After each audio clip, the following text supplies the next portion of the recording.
അവനൂസ് ഹിന്ദി അക്കാഡമിയുടെ മറ്റൊരു വീഡിയോയിലേക്ക് ഏവർക്കും സ്വാഗതം. ഇന്നത്തെ ക്ലാസ്സിലൂടെ നമ്മൾ പഠിക്കുന്നത് +1 ഫസ്റ്റ് ചാപ്റ്ററായ അനുതാപ്. ആദ്യമായി നമ്മുടെ അനുതാപ് എന്ന ലഘുകഥ രചിച്ച സുകേഷ് സാഹിനിയെ കുറിച്ചിട്ട് നോക്കാം. ജന്മ 5 സിതംബർ 1956 ലക്നൗ ഉത്തർപ്രദേശ്. അതായത് അദ്ദേഹം ജനിച്ചത് ഉത്തർപ്രദേശിലെ ലക്നൌവിൽ 1956 സെപ്റ്റംബർ 5-നാണ്. 5-ന് നമ്മൾ എന്താണ് ഹിന്ദിയിൽ എങ്ങനെ പറയാം? 5. 1956 1956 ഹിന്ദിയിൽ 1956. അപ്പോൾ എന്താണ്? ഉത്തർപ്രദേശിലെ ലക്നൌവിൽ 1956 1956 സിതംബർ സെപ്റ്റംബർ 5-നാണ് അദ്ദേഹം ജനിക്കുന്നത്. പ്രമുഖ രചനയും അദ്ദേഹത്തിൻ്റെ പ്രമുഖമായ പ്രധാനപ്പെട്ട രചനകൾ ഏതൊക്കെയാണെന്ന് നോക്കാം. ലഘുകഥാ സംഗ്രഹ, ആദ്യമായി എന്താ പറഞ്ഞിരിക്കുന്നത്? ലഘുകഥാ സമാഹാരങ്ങൾ. അദ്ദേഹത്തിൻ്റെ പ്രധാനപ്പെട്ട ലഘുകഥാ സമാഹാരങ്ങൾ ഡരെ ഹുയെ ലോഗ്, ഡണ്ഡി രജായി, ഇത് രണ്ടുമാണ് പ്രധാനപ്പെട്ട ലഘുകഥാ സംഗ്രഹ. കഹാനി സംഗ്രഹ മൈമ ഓർ അന്യ കഹാനിയാം. കഹാനി സംഗ്രഹം എന്ന് വെച്ചാൽ കഥാ സമാഹാരം. മൈമ ഓർ അന്യ കഹാനിയാം. ദെൻ അനുവാദ്, അനുവാദം എന്ന് വെച്ചാൽ അറിയാലോ, ട്രാൻസ്ലേഷൻ അല്ലെങ്കിൽ വിവർത്തനം. ഖലീൽ ജിബ്രാൻ കി ലഘുകഥായെ, അദ്ദേഹം വിവർത്തനം ചെയ്ത ഗ്രന്ഥമാണ് ഖലീൽ ജിബ്രാൻ കി ലഘുകഥായെ. അടുത്തത് പുരസ്കാർ, അദ്ദേഹത്തിന് കിട്ടിയിട്ടുള്ള പുരസ്കാരങ്ങൾ ഏതൊക്കെയാണ്? ഡോക്ടർ പരമേശ്വർ ഗോയൽ ലഘുകഥാ സമ്മാൻ, മാതാ ശർബതി ദേവി പുരസ്കാർ, ഡോക്ടർ മുരളി മനോഹർ ഹിന്ദി സാഹിത്യക് സമ്മാൻ. വിശേഷതായേ ഹിന്ദി ലഘുകഥാ ക്ഷേത്ര കാ സശക്ത ഹസ്താക്ഷർ, അതായത് ഹിന്ദിയിലെ ലഘുകഥ എഴുത്തുകാരിൽ പ്രമുഖ സ്ഥാനം വഹിക്കുന്നു. ആരാണ്? നമ്മുടെ സുകേഷ് സാഹിനി. ദെൻ ഡൂർത്തെ സാമാജിക് മൂല്യം പർ ചിന്ത, അധംപതിക്കുന്ന അല്ലെങ്കിൽ ശിഥിലമായി കൊണ്ടിരിക്കുന്ന സാമൂഹിക മൂല്യങ്ങളെ കുറിച്ചുള്ള ആശങ്ക. ഗ്രാം സംസ്കൃതി കാ ഭോല ഭാല ചിത്ര, ഗ്രാമീണ സംസ്കാരത്തിൻ്റെ നിഷ്കളങ്കമായ ചിത്രം. അതായത് അദ്ദേഹത്തിൻ്റെ കൃതികളിലൊക്കെയും ഗ്രാമീണ സംസ്കാരത്തിൻ്റെ നിഷ്കളങ്കമായ ചിത്രം വരച്ചു കാണിക്കുന്നു. ഷഹരി സഭ്യത കി ഖോഖ്ലേപൻ കി പീച്ചെ ഭാഗ്തി ലോഗോം കി വ്യഥ, നഗര നാഗരികതയുടെ പൊള്ളത്തരത്തെ പിന്തുടരുന്ന ആളുകളുടെ ദുരവസ്ഥ.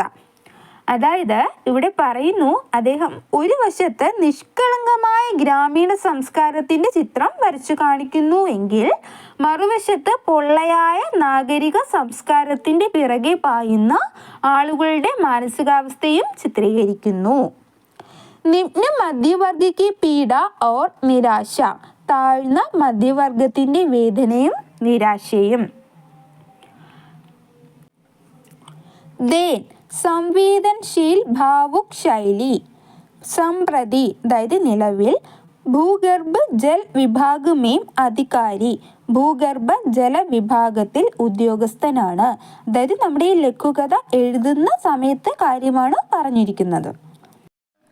ലഘുകഥ ആകാർ മേം ലഘു ഹോനെ കെ ബാവജൂദ് കഹാനി കാ ഏക് പ്രകാർ ഹൈ, ലഘുകഥ ആകൃതിയിൽ വളരെ ചെറുതാണ് എങ്കിലും കഥയുടെ തന്നെ വേറൊരു രൂപമാണ്.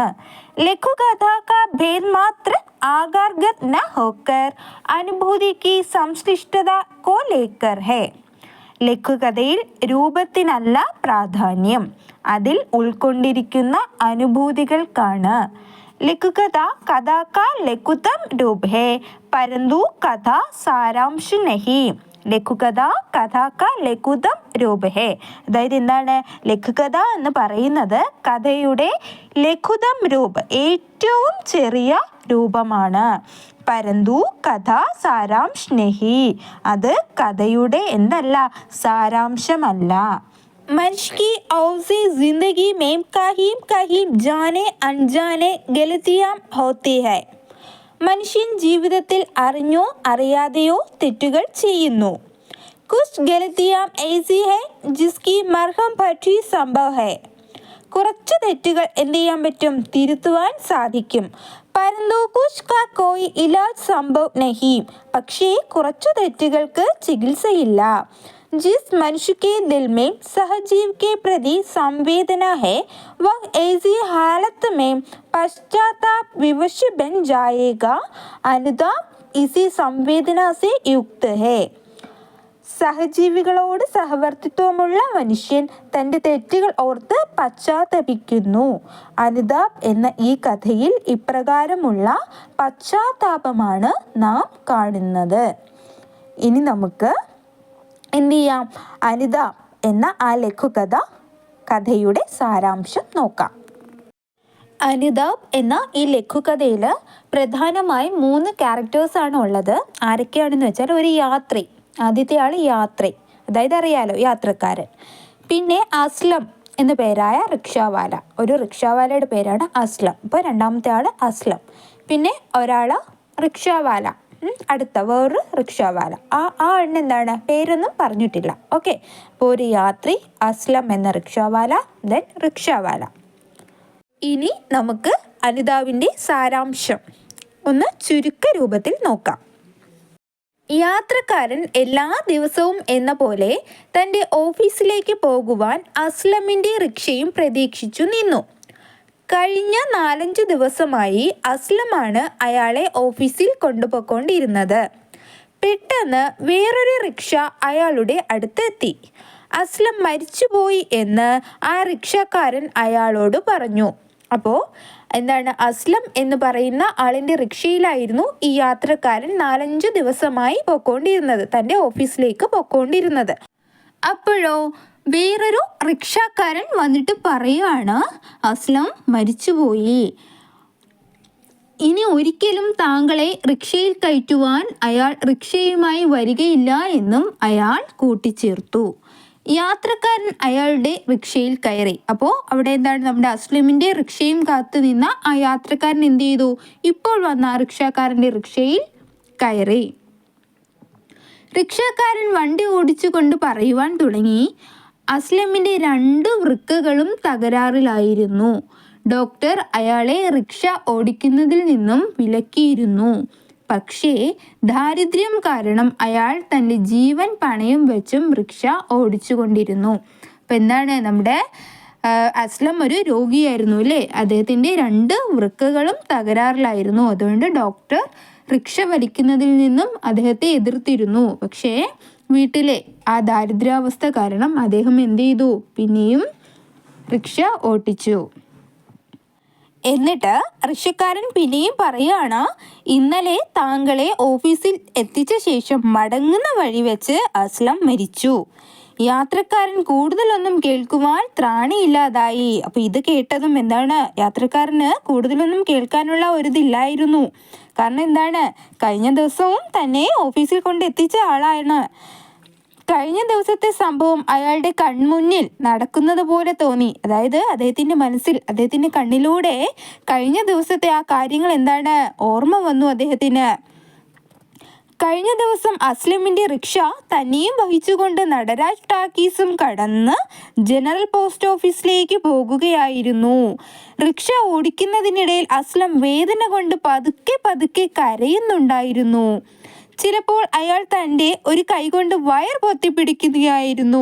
അതായത് കഴിഞ്ഞ ദിവസം അപ്പോൾ നമ്മുടെ ഈ റിക്ഷാവാല ഇത്രയും പറഞ്ഞപ്പോൾ നമ്മുടെ ഈ യാത്രയുടെ മനസ്സിലൂടെ കഴിഞ്ഞ ദിവസത്തെ കാര്യങ്ങൾ ഇങ്ങനെ പോകുകയാണ്. അദ്ദേഹം എന്ത് ചെയ്യുകയാണ്, വളരെ ബുദ്ധിമുട്ടിയായിരുന്നു കഴിഞ്ഞ ദിവസം എന്ത് ചെയ്തത്, അസ്ലം റിക്ഷ ഓടിച്ചിരുന്നത്. അദ്ദേഹം ഇടയ്ക്ക് എപ്പോഴോ കരയുന്നുണ്ടായിരുന്നു. ചിലപ്പോഴോ അയാൾ ഒരു കൈ കൊണ്ട് വയറ് പൊത്തിപ്പിടിക്കുകയായിരുന്നു. യാത്രക്കാരന് അയാളോട് സഹതാപം തോന്നി. അയാൾ റിക്ഷയിൽ നിന്ന് താഴെ ഇറങ്ങുവാൻ ആഗ്രഹിച്ചു. അപ്പോൾ എന്താണ്, കഴിഞ്ഞ ദിവസത്തെ കാര്യമാണ് ഈ പറയുന്നത്. അദ്ദേഹത്തിൻ്റെ ഈ അവസ്ഥ കണ്ടിട്ട് യാത്രക്കാരന് പെട്ടെന്നൊരു സഹതാപം തോന്നി. ആ റിക്ഷയിൽ നിന്നും എന്താണ് പുറത്തേക്ക് ഇറങ്ങാൻ അദ്ദേഹം എന്ത് ചെയ്തു, ആഗ്രഹിച്ചു. പക്ഷേങ്കിലോ ഇറങ്ങിയില്ല. അദ്ദേഹം ആഗ്രഹിച്ചു, എന്നാലോ ഇറങ്ങിയില്ല. അയാൾ തന്നോട് തന്നെ ഇങ്ങനെ പറഞ്ഞു, അതായത് അദ്ദേഹം മനസ്സിൽ തന്നെ ഇങ്ങനെ പറഞ്ഞു, ഇത് ദിവസവും നടക്കുന്ന സാധാരണ കാര്യം, ദിവസവും നടക്കുന്ന ഒരു സാധാരണ കാര്യം തന്നെയാണ്. ചിലപ്പോൾ തന്നിൽ നിന്നും സഹതാപം നേടുവാൻ നടത്തുന്ന പ്രകടനവുമാവാം, അതായത് അസ്ലമിൻ്റെ ആക്ടിങ്ങുമാവാം. എന്താണ് ഈ യാത്രയിൽ നിന്നും സഹതാപം നേടുവാനുള്ള ഒരു പ്രകടനവുമാവാമെന്ന് നമ്മുടെ ഈ യാത്രി മനസ്സിൽ ആലോചിക്കുകയാണ്. മുമ്പിൽ ജനറൽ പോസ്റ്റ് ഓഫീസ് വരെ കയറ്റമായിരുന്നു. അസ്ലം റിക്ഷയിൽ നിന്നും താഴെ ഇറങ്ങി. വലത് കൈകൊണ്ട് റിക്ഷയുടെ സീറ്റിൽ പിടിച്ച് റിക്ഷ മുകളിലേക്ക് തള്ളുവാൻ തുടങ്ങി. അയാൾ കിതയ്ക്കുന്നുണ്ടായിരുന്നു. അപ്പോഴോ ഈ കയറ്റം കയറിയപ്പോൾ നമ്മുടെ അസ്ലം കിതയ്ക്കുന്നുണ്ടായിരുന്നു. അയാളുടെ മൊട്ട തലയിൽ, അതായത് മുടിയൊന്നും ഇല്ലാതെ ആ തലയിൽ വിയർപ്പ് തുള്ളികൾ നിറഞ്ഞുകൊണ്ടിരുന്നു. ഏതോ കാറിൻ്റെ ഹോൺ കേട്ടിട്ട് യാത്രക്കാരന് പരിസരബോധമുണ്ടായി. കാരണം കഴിഞ്ഞ ദിവസത്തെ കാര്യങ്ങൾ അസ്ലമും അദ്ദേഹവും ഈ യാത്രയുമായിട്ട് ആ റിക്ഷയിൽ യാത്ര ചെയ്യുമ്പോൾ ഉണ്ടായ ആ കാര്യങ്ങൾ അദ്ദേഹത്തിൻ്റെ മനസ്സിലൂടെ ഇങ്ങനെ പൊക്കോണ്ടിരിക്കുകയാണ്. അപ്പോഴോ ഒരു കാറിൻ്റെ ഹോണടി കേട്ടോ. ആ ഹോൺ കേട്ടിട്ട് യാത്രക്കാരന് പരിസരബോധമുണ്ടായി. പെട്ടെന്ന് അദ്ദേഹം പ്രസന്റിലോട്ട് വന്നു. അയാൾ റിക്ഷക്കാരനോട് റിക്ഷ നിർത്തുവാൻ പറഞ്ഞു. റിക്ഷയിൽ നിന്നും താഴെ ഇറങ്ങി അയാൾ ഒരു അപരാധിയെ പോലെ, അതായത് ഒരു കുറ്റം ചെയ്ത ആളിനെ പോലെ തലയും കുനിച്ച് കാൽനടയായി ഓഫീസിലേക്ക് നീങ്ങുവാൻ തുടങ്ങി. അതായത് കാരണം കഴിഞ്ഞ ദിവസം അസ്ലമിൻ്റെ ഈ ബുദ്ധിമുട്ടുകൾ കണ്ടപ്പോൾ നമ്മുടെ യാത്രിയുടെ മനസ്സിൽ എന്താണ് തോന്നിയത്? അദ്ദേഹം എൻ്റെ സഹാനുഭൂതി നേടുവാനായിട്ട്, അല്ലെങ്കിൽ എൻ്റെ സഹതാപം നേടുന്നതിനായിട്ട് അഭിനയിക്കുകയാണ് എന്നായിരുന്നു നമ്മുടെ ഈ യാത്രക്കാരൻ വിചാരിച്ചത്. പക്ഷേങ്കിലോ അതങ്ങനെയൊന്നും ആയിരുന്നില്ല. അദ്ദേഹത്തിന് യഥാർത്ഥത്തിൽ വയ്യായിരുന്നു. അദ്ദേഹത്തിന് യഥാർത്ഥത്തിൽ ബുദ്ധിമുട്ട് അനുഭവിക്കുന്നുണ്ടായിരുന്നു.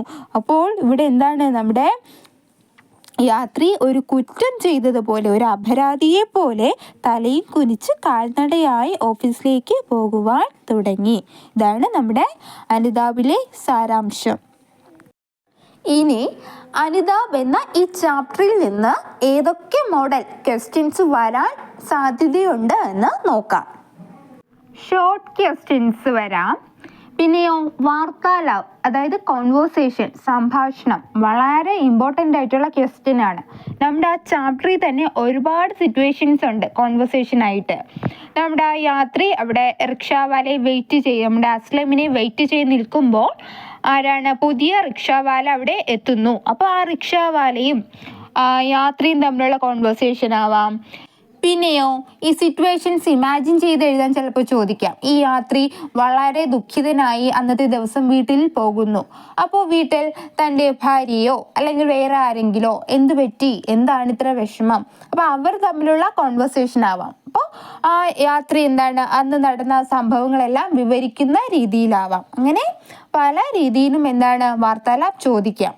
കാരണം ഒരുപാട് സിറ്റുവേഷൻ ഉണ്ട്. നമുക്ക് ഈ ചാപ്റ്ററിൽ നിന്ന് കോൺവെർസേഷനായിട്ട് ഒരുപാട് ഇതുണ്ട്. അപ്പം നമുക്ക് ഇന്നത് തന്നെ ചോദിക്കുമെന്ന് പറയാൻ പറ്റില്ല. എങ്കിൽ പോലും ഞാൻ 2 എക്സാമ്പിൾ പറഞ്ഞതാ. അപ്പോൾ കോൺവെർസേഷൻ എഴുതേണ്ട രീതി മനസ്സിലാക്കി വെച്ചേക്കുക. നെക്സ്റ്റ്, ഈ ചാപ്റ്ററിൽ നിന്നും ഡയറി ലേഖൻ, അതായത് ഡയറി റൈറ്റിംഗ്, ഒരു ഡയറി എഴുതാനായിട്ട് ചോദിക്കാൻ ചാൻസ് ഉണ്ട്. അതായത് നമ്മുടെ യാത്രി അന്നത്തെ ദിവസം, അതായത് അസ്ലമിൻ്റെ ആ മരണ വാർത്തയൊക്കെ അറിഞ്ഞ ആ ദിവസം തിരിച്ച് വീട്ടിൽ പോവുകയാണ്. അപ്പോൾ അദ്ദേഹം വളരെ ദുഃഖിതനാണ്. കാരണം കഴിഞ്ഞ ദിവസം അസ്ലമിൻ്റെ ആ അവസ്ഥ കണ്ടിട്ട് അദ്ദേഹം മനസ്സിൽ വിചാരിച്ചത് ഇത് അസ്ലമിൻ്റെ ആക്ടിങ് ആണ് എന്നാണ് വിചാരിച്ചത്. പക്ഷേ ശരിക്കും അദ്ദേഹത്തിന് വയ്യായിരുന്നു അല്ലേ?